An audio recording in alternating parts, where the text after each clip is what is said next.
Good morning అండి. Welcome back to my channel Sunitha Kandakatla.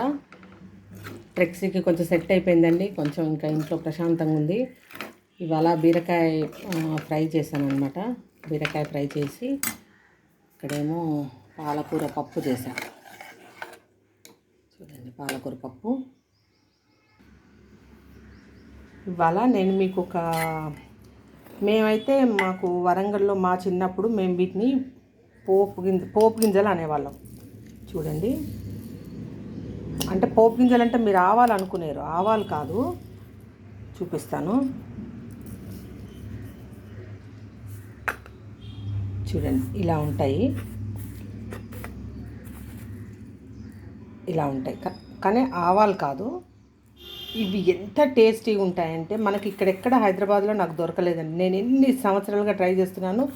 ఊరు వెళ్ళినప్పుడు అనుకుంటాను వరంగల్ మార్కెట్లో వెళ్ళి తెచ్చుకోవాలని, ఏదో ఒక టైం దొరకదు, తెచ్చుకోవడానికి ఉంటుంది. ఇవి మనకి పప్పు తాలింపులో, మనకి అదే కూరలకి తాలింపులో ఆవాలు బదులు, మాకు చిన్నప్పుడు అసలు ఆవాలు తాలింపులో వేయడం నాకు అసలు గుర్తులేదండి. ఇంకా మేము ఇక్కడ సిటీకి వచ్చిన తర్వాతనే ఆవాలు అనేది తాలింపు వేసుకునే వాళ్ళం. ఇవి పోపు గింజలు అంటాం. ఇవి మాకు ఊర్లో చెరువులో దొరుకుతాయి అన్నమాట. చెరువు అంటే ఇప్పుడంటే డ్యామ్లు అవి అదేంటి కట్టలు అవి బాగా కట్టేసి నిండుగా ఎప్పుడు చెరువు ఎండిపోకుండా ఉంటుంది. కానీ చిన్నప్పుడు ఏంటంటే చెరువు సమ్మర్ వచ్చినప్పుడు ఎండిపోద్ది కదా, ఎండిపోయినప్పుడు ఆ చెరువులోనే మాకు నీళ్ళది బాగుండేదన్నమాట, మంచినీళ్ళ బావి ఊర్లో.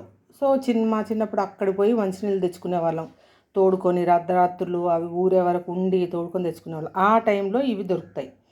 ఎప్పుడైతే చెరువు ఎండిపోద్దో ఈ ఈ పోపు గింజల చెట్లు మొలుస్తాయన్నమాట ఆ చెరువులో, ఎండిపోయిన చెరువులో. వాటిని తీసుకొని ఇంటికి వచ్చి బాగు చేసుకొని అవి వాడుకునే వాళ్ళం అనమాట తాలింపులకి. ఇప్పుడు ఇవి నేను మా కొలీగ్ ఒక అబ్బాయి వరంగల్లో ఉంటే నేను ఎప్పటి నుంచో అడుగుతుంటే తనకి దొరకలేదు. దొరకకుంటే ఒక్క పావు కేజీ దొరికాయి మేడం అని తీసుకొచ్చాడనమాట. ఇది ఒక డిఫరెంట్ టేస్ట్ అండి, మనకు ఆవాలు కాదు. ఇది పంట కింద పడి నవ్వులుతుంటే చాలా టేస్టీగా ఉంటుంది. ఇది వెరైటీ ఉంటాయి అన్నమాట. మీకు ఎట్లా చెప్పాలి, ఇదో చూడండి, బ్లర్ అవుతుందో ఏంటో, ఇలా ఇలా ఉంటాయి అన్నమాట. ఇవి మనకు ఆవాలు పప్పులో కానీ పచ్చళ్ళలో కానీ వేసుకున్నాక కొంచెం అంటే మధ్యాహ్నం కల్లా మెత్తబడిపోతాయి కదా. ఇవి కట్ కట్ కట్ కట్ కానీ క్రిస్పీగా అట్లనే ఉంటాయి అన్నమాట. చాలా టేస్టీగా ఉంటాయి. పంట కింద పడితే ఒక మంచి స్మెల్ వస్తుంటుంది. సో ఈ ఆవాలు కాదు, సారీ, ఈ పోపు గింజల్ని మీకు ఇంట్రడ్యూస్ చేయాలని నేను అనుకున్నాను. అబ్బాయి తెచ్చాడు, నేను చూపిద్దాం అనుకున్నాను. ఈలోపు ట్రెక్సీకి బాగలేదు.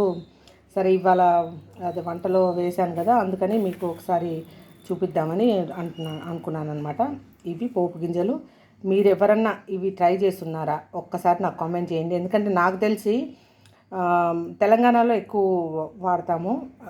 ఇప్పుడు అది కూడా మా ఊర్లో కూడా అందరూ ఆవాలే వాడుతున్నారు. ఇవి దొరకట్లేదు, ఎందుకంటే చెరువు అంతా నిండుగా ఉంటుంది ఆల్ ద టైం.